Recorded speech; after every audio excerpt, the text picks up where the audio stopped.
Mesdames, Mademoiselles et Messieurs, bienvenue sur le journal de ce jour. Le membre du Parlement, le Dr Mohamed Labani, a félicité le peuple américain pour le succès des élections et pour le candidat démocrate Joe Biden pour remporter la présidence des États-Unis d'Amérique, soulignant que la nouvelle ère américaine ne permettra pas à Ankara de continuer son arrogance et sa menace pour la paix et la sécurité internationale, d'autant plus qu'elle est membre de l'OTAN.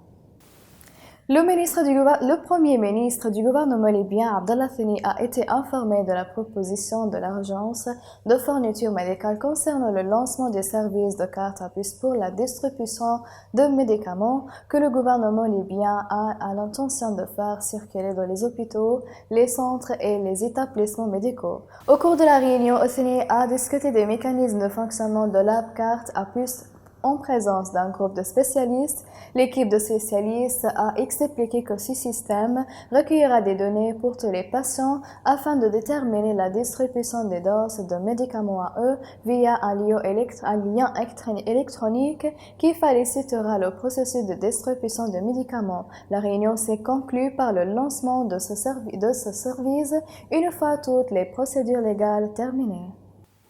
La représentante spéciale par intérim des secrétaires généraux des Nations Unies au Libye, Stephanie Williams, a déclaré: Nous travaillons main dans la main pour unifier tous les secteurs des services vivant les pays afin de parvenir à des solutions consensuelles et nous enverrons les discussions à tous surmonter et tous les obstacles. Williams a ajouté: Nous avons ressenti une sorte de confiance, de consensus parmi les délégations participant au forum et elles sont déterminées à trouver des solutions consensuelles au profit du peuple libyen.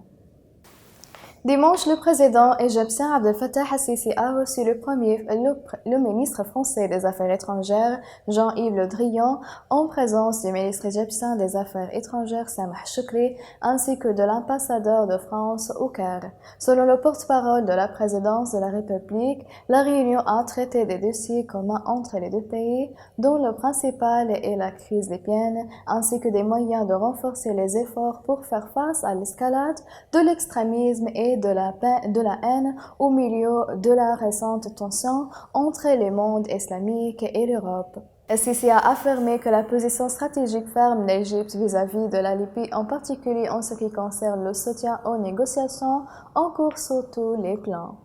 Mesdames et messieurs, la fin des résumés. Merci de m'avoir attiré votre attention et au revoir.